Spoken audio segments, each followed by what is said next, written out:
If you look at the landscape of lead generation today, it really feels less like a structured discipline and, I don't know, more like a chaotic multi-channel arms race. It's just chaos. It is. You're constantly bombarded with tactics, try this new social platform, optimize that algorithm, run this type of ad, Right. but you very rarely find a measurable, repeatable framework, something that actually connects all that activity to, well, to revenue. And that's the missing link, the Yeah. revenue. Exactly. So if you feel like your resources are just being spread thin, hitting everything but the bullseye, this deep dive is definitely for you. We've managed to get our hands on what is essentially a complete strategic blueprint. It's a detailed module outline that maps the entire lead generation lifecycle. And this isn't just a collection of tips, right? No, not at all. This is a high-level strategic course, Hmm. and it's designed to move you past the information overload and into actionable system design.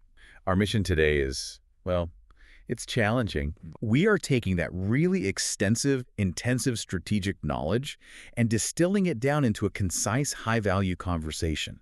We are aiming for precision, for structure, and I think most importantly, for predictability. Predictability, that's the key word, isn't it? This whole strategy is built on the idea that growth shouldn't be a surprise. It should be engineered. Exactly. It should be a scalable financial outcome. And that scale, it seems to rest on 4 core pillars. First, you have the foundation, defining the ideal customer profile so precisely that every single action that follows is automatically targeted. Right, get that wrong, and everything else is a waste of time. Then second, channels. This is about eliminating that scattershot approach and committing resources only to the 2 highest ROI avenues. Only 2. That's a big point. It is. Third is execution. This is where we build the tactical blueprints for outbound engagement and inbound qualification that, eliminate friction. And finally, optimization, proving the financial health of the entire system using non-negotiable key metrics. And, this systemic view is so critical because if you mess up step 1, the foundation, the rest of the steps just collapse. They're built on sand. Totally. For instance, you can't accurately calculate something like your cost per acquisition or SAC if you haven't rigidly defined which 2 channels you're even focusing on. We're building a closed loop here where every activity feeds measurable data right back into the system. Okay, let's unpack this. We're starting with that foundational step that everything else rests on. Knowing exactly who you're talking to. The strategy suggests that if you don't nail this, you're not just inefficient, You're irrelevant. you're strategically irrelevant in the market. Absolutely. So the first necessary clarification here is understanding the difference between an ideal customer profile, or ICP, and a persona. This is a big one. People use them interchangeably all the time. All the time. And that leads to huge organizational failure. The ICP is the organizational blueprint. It describes the characteristics of the company or the organization that not only gets the most value from your solution, but, and this is crucial, possesses the budget and the internal readiness to actually pay for it. So, simply put. The ICP is who pays us. Okay, so the ICP determines market viability, your total addressable market size, all of that big picture stuff. Correct. And the persona. The persona is the human element inside that company. Exactly. That's the specific individual within that ideal company who you talk to. They could be the champion, the decision maker, the end user, the gatekeeper. Give us an example to make that concrete. Sure. Let's say your ICP is mid-market life sciences firms in the EU with over 200 employees. That's the company. Your persona might be Dr. Chen, the head of regulatory compliance. Okay, I see. You need Dr. Chen to sign up for your webinar. But you need the life sciences firm to meet all the financial and structural criteria of the ICP before you spend a single second of your time on Dr. Chen. The ICP must always dictate the market you target. That really reframes the entire starting point. And what makes the strategy so effective, it seems, is that it demands we define that ICP using not just 1 or 2 characteristics, but 5 essential dimensions. This isn't just a basic demographic breakdown. This is where it gets really interesting because these factors pinpoint market viability and sales readiness with a lot of precision. A huge amount. And these 5 dimensions, they move from a general structural fit to a very specific time-sensitive intent. So let's start with dimension 1, industry. An informed listener already knows what an industry is, so I'm guessing the nuance here has to be in the specificity. Why does the strategy emphasize being hyper-specific within an industry? Because generic industry labels lead to generic messaging. It's that simple. Saying your ICP is software or healthcare is just way too broad. It's meaningless. Well, you can't tailor your message. You can't. But the strategic specificity, it allows you to avoid that generic language and tailor your value proposition immediately.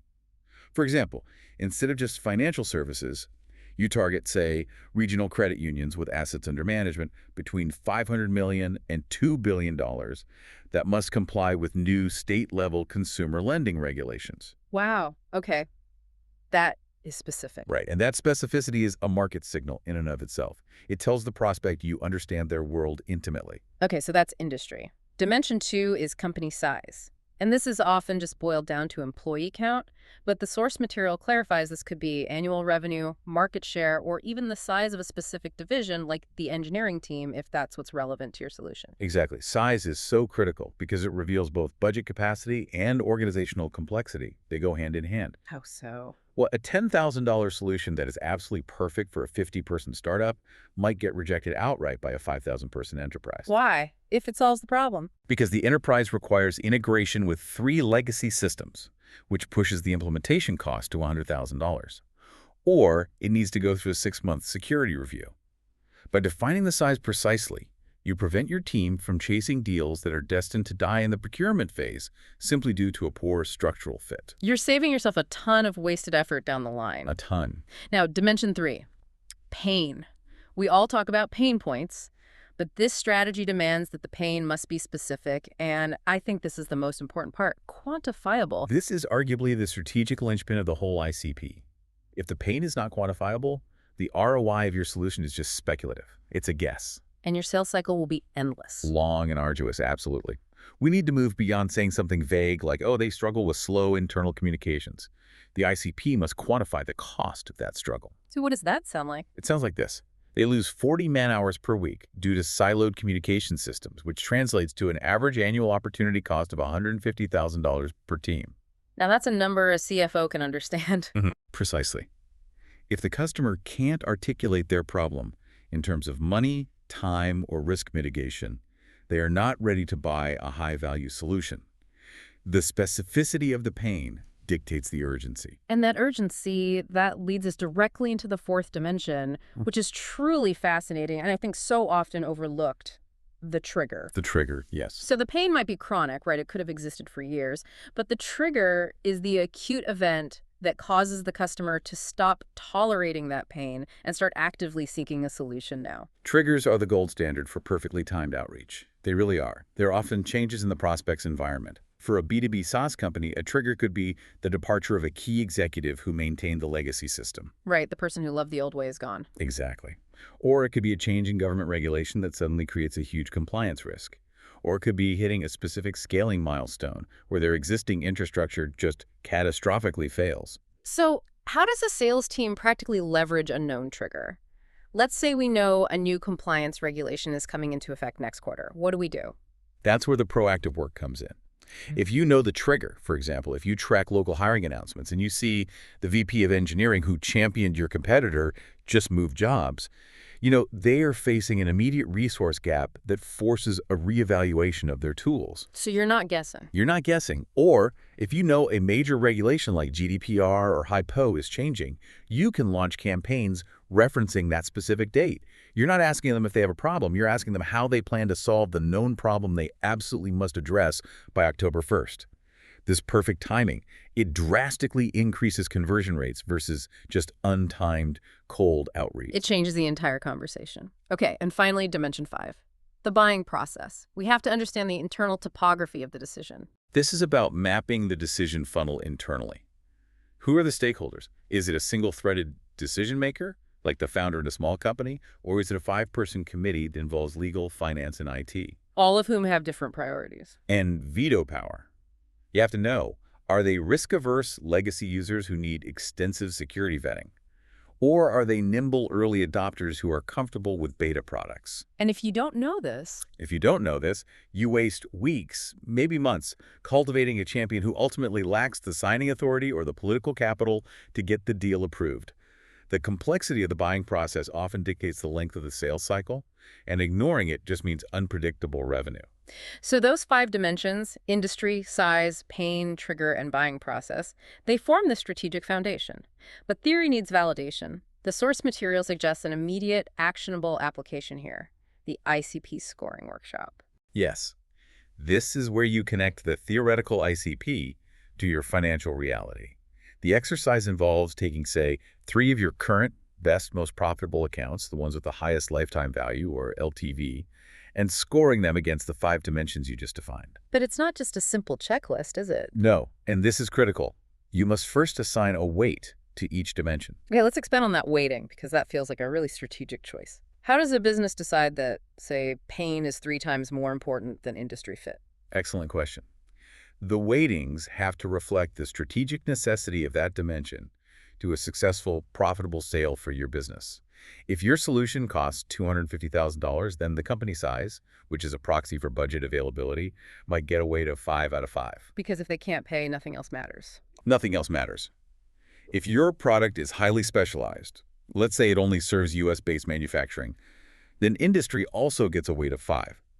But if you serve a wide variety of industries, industry might only get a weight of 2 out of 5. If your solution solves an acute, timely problem, trigger might be paramount. So let's use a hypothetical scale of 1 to 5, where 5 is critical. If an account checks all the boxes, they score perfectly. But if an account has the right industry, which has a 5 out of 5 weight, but 0 visible trigger, which has a 3 out of 5 weight, the overall score drops dramatically. It drops dramatically. And that drop signals a poor allocation of resources if you were to chase them.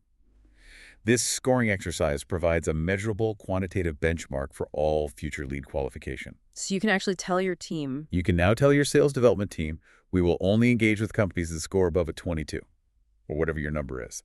This is the validation step. It takes the ICP from being a theoretical document sitting in a shared drive and turns it into a measurable, data-driven filter for your entire go-to-market motion. And what if there's a mismatch? What if the accounts you thought were ideal score poorly against your new weighted definition? Then you have a problem. Either your definition is wrong, or you fundamentally misunderstand what makes a good long-term customer for your business. And it's better to find that out now. So understanding these 5 dimensions and applying that scoring system is the necessary shortcut. It ensures marketing dollars are spent on targets with the highest probability of closing and the highest potential LTV. It defines the universe you are allowed to play in. And once that universe is rigidly defined, we have to choose the most effective way to enter it. Which is a perfect transition. If we know exactly who we are talking to, the next step in the structured strategy is figuring out where to find them and, crucially, committing resources strategically. Yeah. This is where I think most organizations fail. They try every channel, they run a small budget on all of them, and they end up with fragmented data and no mastery in any single area. This strategy mandates abandoning that scattershot approach. It's a strategic imperative. We have to move beyond just the basic inbound versus outbound definitions. Everyone knows those. Right. Inbound is when the customer initiates contact due to pre-existing intent. They come to you. Outbound is when you proactively initiate contact, interrupting their day with a highly relevant message based on their perfect ICP fit. Okay, but this strategy focuses specifically on identifying channels that deliver a high signal. What does that mean? What makes a signal high? High signal means high intent and high qualification potential. These are the channels where the cost per lead might actually be higher, but the probability of conversion is exponentially greater. So it's not about cheap leads. No, it's about efficient revenue. We are looking for quality and relevance over sheer volume, which is critical when your resources are limited. Let's break down the specific examples of these high signal channels mentioned in the source material. Why don't we start with inbound? Okay. Referrals are the highest signal of all, period. Leads coming from satisfied customers or partners, they arrive pre-qualified and with this massive amount of built-in trust. This channel must always be leveraged, even if it's lower volume. You can't beat a warm introduction. You can't. Next are product trials, especially freemium models, where the user has to engage deeply with a core feature that relates directly to that specific ICP pain we defined. So the product itself is the qualifier. Yes. The very act of spending their time configuring and using the product shows immediate, high intent. It often bypasses the need for a lot of the extensive lead scoring we'll talk about later. Okay, then we have content and events. Now, content can be tricky. It can generate a lot of noise. It can, but when it's specific, it acts as a phenomenal self-qualification tool. If someone downloads a 20-page white paper that details advanced solutions for the exact quantifiable pain we defined in Section 1 that shows high intent, or at the very least serious problem awareness, they're not just browsing. And events. Events. Whether we're talking big industry conferences or your own proprietary high-touch webinars or dinners, are crucial because they imply a commitment. There's a high investment from the prospect in solving that problem. The investment of time, if nothing else. Time, money, travel. Someone willing to spend an entire afternoon or fly across the country is highly invested in finding a solution, making them an excellent candidate for that MQL handoff we'll get to. Okay, so on the outbound side, the strategy really emphasizes targeted outbound. This seems to connect directly back to our ICP definition. It's the only way outbound works in the modern era. Targeted outbound leverages the specificity of the ICP, the industry, the size, the pain, and that all-important trigger to create personalized small batch campaigns. These are aimed only at prospects who fit the criteria perfectly. So this is the opposite of spray and pray. The absolute opposite. This is not about emailing 10,000 cold prospects. It's about emailing 100 prospects who, just experienced a specific organizational change that makes them uniquely susceptible to your solution right now. It is low-volume, high-relevance outreach. So we have this menu of high-signal channels, but the strategy mandates brutal focus. It explicitly insists on using a decision matrix to select the 2 highest ROI channels. The 2 highest. This constraint, committing to only 2, is what creates efficiency. But I have to ask, relying on only 2 core channels, that sounds incredibly vulnerable. What happens if LinkedIn changes its algorithm or a competitor starts dominating PPC overnight?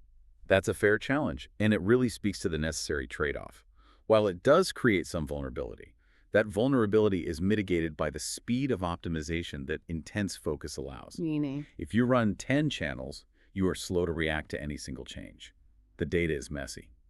If you run 2, you instantly spot performance degradation and you can pivot resources immediately.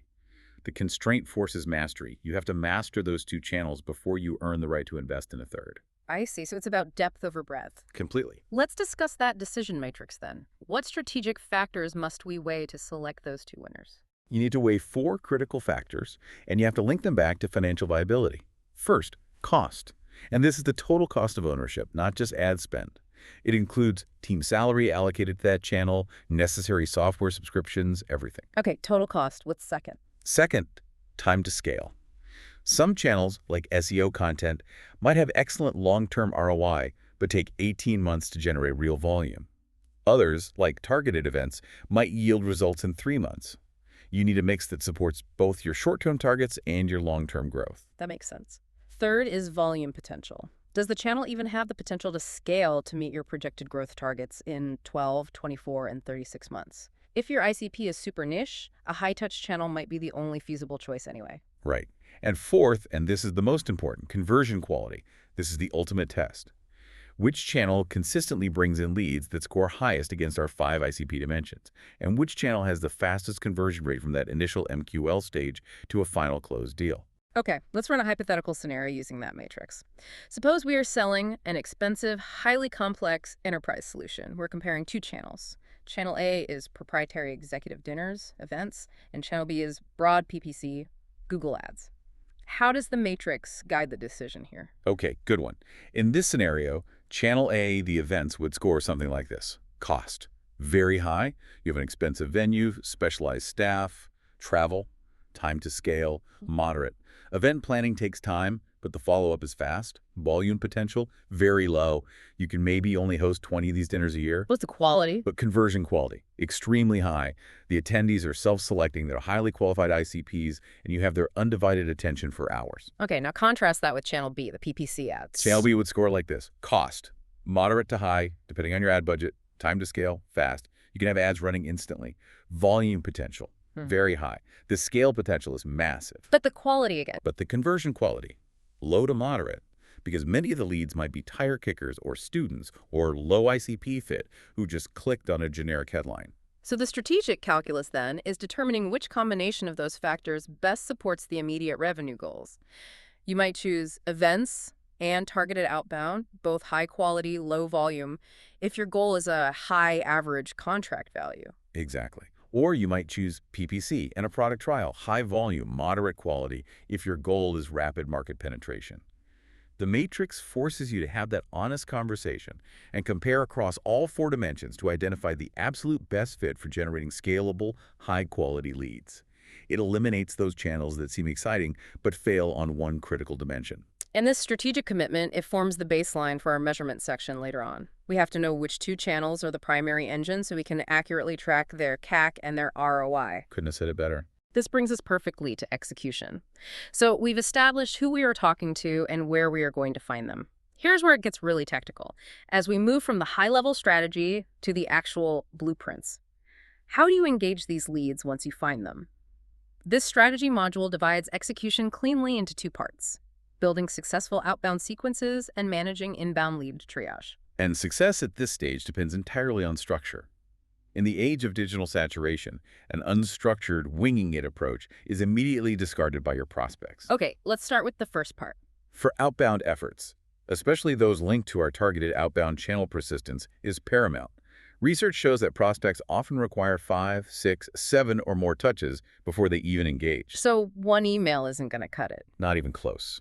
The blueprint here demands a structured, multi-channel approach, specifically the anatomy of a mandatory 5-touch cadence. 5 touches feels like a good minimum requirement for standing out without being, overly intrusive or annoying. Let's break down that specific cadence and talk about why the order actually matters. Okay, touch 1 is email 1. The initial contact. This has to be concise and deeply personalized. It should directly reference the ICP pain, or ideally, that recent trigger we talked about. So the goal isn't to get a meeting right away. No. The goal is simple. Demonstrate relevance and intelligence within the first 3 sentences. If you are targeting a prospect based on a recent funding round, that's the trigger. The email should not ask if they want a meeting. It should state, now that you have secured Series B funding, how are you handling the inevitable scaling failure of your current data warehouse architecture? Wow. That immediately frames the conversation as relevant to their immediate context. It's not generic at all. Then we immediately change the medium for touch 2. Correct. Touch 2 is a LinkedIn touch. Since most professionals filter their emails mercilessly, you leverage LinkedIn for a professional, contextualized social engagement. This might be a thoughtful comment on a recent company announcement they posted. Something that shows you're paying attention. Right. Or a personalized connection request, referencing a shared industry observation. Or just a brief message following up on your email from touch 1. The goal is omnipresence. You want to ensure they see your name in 2 different professional settings. Okay, so touch 3 is the pivot point. This is the value follow-up. If the first 2 touches haven't secured a meeting, a lot of sales reps just fall back on generic follow-ups, like just checking in. But the strategy emphasizes providing genuine, relevant value. This is where you establish credibility and trust. Touch 3 is when you temporarily stop the sales ask, and you provide a genuine gift of insight that relates directly to the quantifiable pain they are experiencing. So what's an example of a gift of insight? For an ICP in healthcare compliance, this might be a link to a proprietary benchmark report showing their firm's average compliance time versus industry leaders. For an engineering ICP, it might be an open-source tool or an ROI calculator specific to their industry that shows the cost of their latency issue. The key is that it's not just a link to your company's generic blog post. It has to be something they find genuinely useful, right? Absolutely. It needs to be personalized enough that it looks like you did your research. It's a very low-friction way for them to consume your expertise without feeling pressured. This demonstrates you understand their world, and you're not just selling a widget.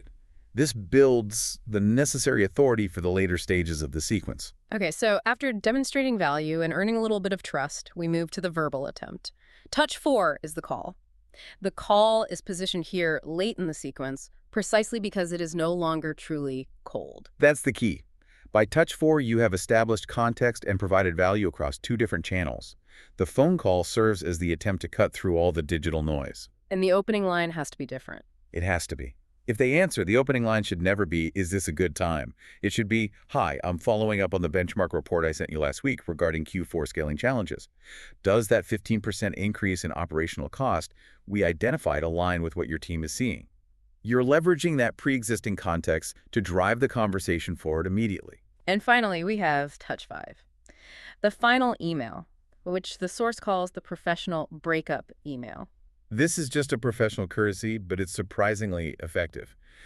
The email states that you recognize now might not be the right time, but you wanted to provide one last resource or option before you close the file on your end. And that works. It often triggers a response from busy prospects who are actually interested but just got overwhelmed, or from those who just appreciate the professionalism of the closing loop. It's polite, It's non-demanding, and it often results in a surprising number of appointments. And to make this five-touch cadence scalable, the strategy emphasizes the necessity of having templates for each touch. This is what guarantees efficiency and consistency. The standardization is vital because it ensures every SDR maintains quality control and a consistent tone and value proposition. However, and this is a big however, these templates must incorporate mandatory personalization fields. Like a Mad Libs for sales. Kind of. You have to reference the trigger, their specific pain, their name, their company context. You have to do this to avoid sounding robotic. The template provides the structure. The SDR provides the human personalization. And for you, the listener, the suggested practical application here is powerful. A role-play prompt. Write or record your first outreach email, that touch one. Does that email clearly state the ICP pain point and offer a relevant solution within the first 3 sentences? If it doesn't, the sequence is already dead in the water. Exactly. Now, switching gears, we have to look at the leads who came to us, the inbound stream. This is where defining the marketing qualified lead, MQL, becomes an absolute organizational necessity. The key here is protecting your most expensive resource, the time of your sales team. This is also where we need some clarity on roles. We've mentioned the SDR and the AE. For listeners, can you quickly lay out the distinct responsibilities of the sales development representative, the SDR, and the account executive, the AE, in this process? Sure. The SDR is typically responsible for qualifying and setting the meeting. They are the initial filter. They take the NQLs from marketing, they confirm the ICP fit, and they determine if that lead is truly ready for a sales conversation. And the AE? The AE is the closer. They take the fully qualified lead from the SDR, and they run the full sales process, from demo to negotiation to closing the deal. If marketing throws unqualified MQLs over the fence, the SDRs waste all their time chasing leads that the AEs will never accept as legitimate sales qualified leads or sequels. The MQL definition protects both of those roles. So that MQL definition, it has to be specific to the business, and it must be achieved using lead scoring basics. How does that scoring mechanism actually work in practice, and what are the common pitfalls? So lead scoring is the mechanism to measure 2 different dimensions, fit and engagement. The score is just a numerical representation of the prospect's potential. Fit is firmographic or demographic data. It's measuring them against the ICP criteria we had defined way back in Section 1. So right industry, right company size, they get points. They get a high fit score. And engagement is purely behavioral. What they do on your website. Exactly. Engagement tracks their actions on your digital assets. You assign points based on the intent level of that action. For example, visiting the homepage might be 5 points. Visiting a specific technical case study relevant to the ICP pain might be 15 points. Visiting the pricing page, which is the ultimate sign of high intent, that might be 30 points. You set an MQL threshold, let's say 50 points total. What are the common pitfalls companies face when they're designing this scoring system? Where do they go wrong? The biggest pitfall is overweighting low-intent behavior. For example, giving 10 points just for opening an email or scoring someone high simply because they visited the careers page 10 times. So you end up with MQLs who are just job seekers. Exactly. You get MQLs who are hyper-engaged job seekers or students, not viable prospects. The scores must heavily prioritize high-intent, late-stage behaviors like pricing page visits or demo requests. And the system must also include negative scoring points deducted if they are clearly outside the ICP. For example, if they list their company size as 2 people when your ICP requires 500 plus spent. So only when that combined score reaches the MQL threshold does the lead qualify for a human touch. But that qualification isn't the handoff yet. And what's fascinating here is the clarity needed in the critical handoff triggers to prevent that classic political friction between marketing and sales. Well, that friction is lethal to revenue. It really is. Yeah. Marketing gets credit for MQLs. Sales only gets credit for the sales qualified leads that they accept. If marketing's NQLs are consistently rejected by sales, the entire organization is just fundamentally misaligned. So how do you solve for that? To solve this, the strategy suggests defining specific, undeniable actions that serve as 3 automatic qualification triggers. These are actions so high intent they bypass the complex scoring system entirely and go straight to the SDR or AEQ for immediate follow-up.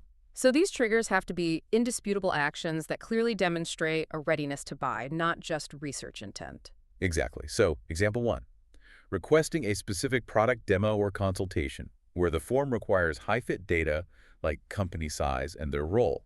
Example 2, Visiting the pricing page multiple times A&D, completing a comparison calculator or a competitor's site if you have that kind of tracking data. That's a huge signal. It's a massive signal. Hmm. In example 3, submitting a contact form where they specifically ask to speak to sales or procurement.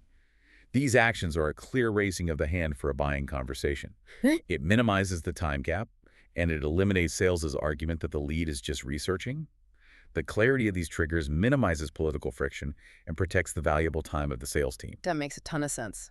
And if the first 3 parts are the engine, this final section is the dashboard that validates the entire investment. Without structured, financially focused measurement, we are flying blind. This section ensures the whole process, from ICP definition to MQL handoff, is actually profitable. The source material is ruthless here in cutting out what it calls vanity metrics. It focuses on 3 non-negotiable key metrics that look exclusively at financial and conversion health. The first, and I think the most strategically important, is CAC by channel, customer acquisition cost.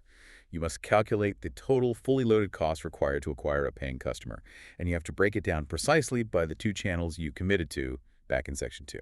And when you say fully loaded cost, what does that include? It includes not just ad spend, but a fractional allocation of team salaries, software costs, and overhead specifically attributed to that channel. Okay, this calculation is crucial for proving channel ROI. But attribution is notoriously messy.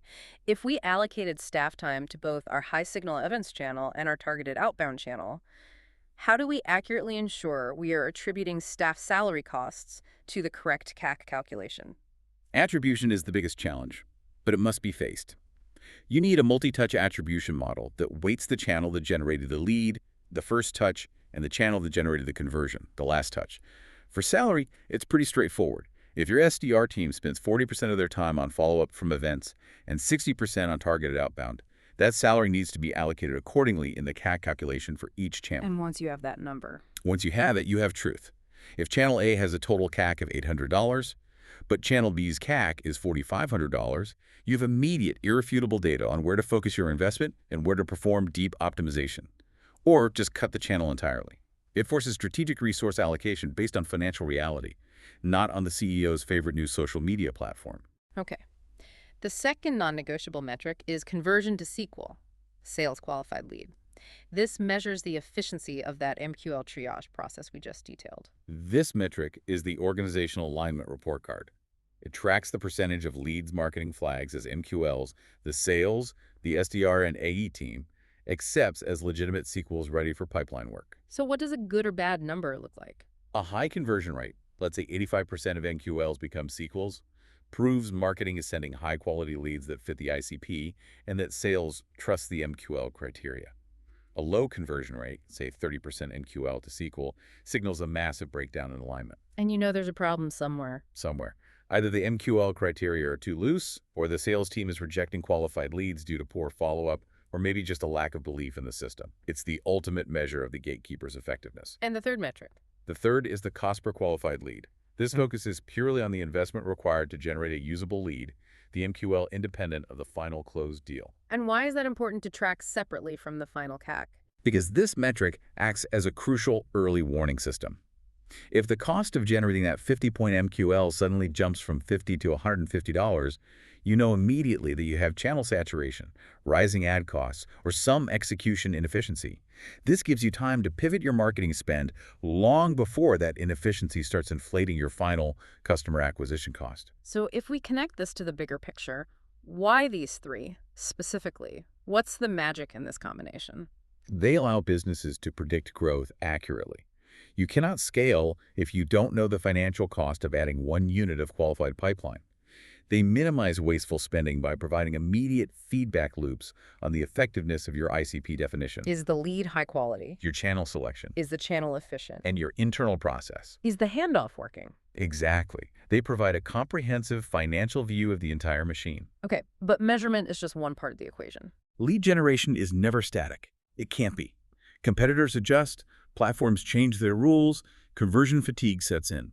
Therefore, continuous improvement optimization is mandatory. And the blueprint here strongly suggests implementing simple A/B testing. The emphasis is on simplicity. changing one variable at a time. It's actually surprising how often companies get this wrong, right? They try to change the font, the image, and the copy all at once. And then you have no idea what worked. Yeah. It's the road to uninterpretable data. You have to isolate the variable to understand the causality.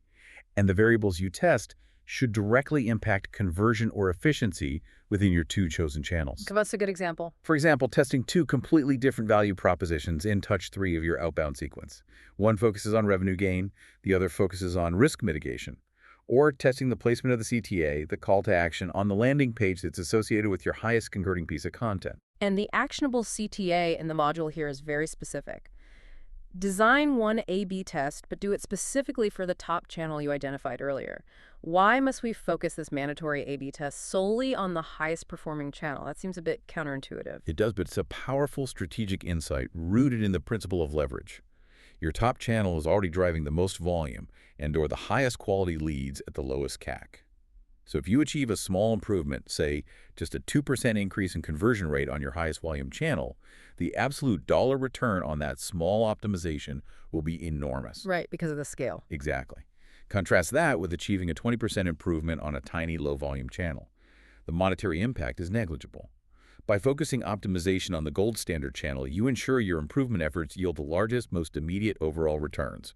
You are continuously polishing the gold. That structured approach, from the rigid definition of the 5 ICP dimensions to the brutal commitment to only 2 high ROI channels, to the detailed execution sequences, and finally to the measurable optimization driven by 3 key financial metrics. That is exactly what turns a chaotic marketing function into a predictable, scalable growth engine. That's the system. What a comprehensive dive into strategic lead generation. We really covered a lot. We started with that foundational principle, defining your entire business via the 5 ICP dimensions. That's industry, size, pain, trigger, and buying process. And that clarity enabled us to commit strategically to the 2 highest ROI channels using a crucial decision matrix. Then we mapped the tactical blueprint. We talked about mastering the 5-touch cadence for persistence in outbound and standardizing rigorous MQL criteria. And finally, we learned how to monitor the financial health of the entire system using the 3 non-negotiable key metrics: TAC by channel, conversion to SQL, and cost per qualified lead, and utilizing leverage by A/B testing specifically on your most successful channels. So, after all that, what does this all mean? I think it means having a disciplined, measurable approach where every single step, from identification with the ICP to optimization with A/B testing, is linked to a clear, defensible strategic outcome. This framework is the path away from expensive guesswork and toward predictable revenue investment. It is. And here is a final thought for you to mull over, building on the source material. Given the extreme importance of the trigger in the ICP definition, that's the event that compels action now, what robust, scalable system can you build to track external industry events that would trigger demand for your solution before your competitors even notice? Mastering the timing of the trigger is the true competitive edge in scalable lead generation.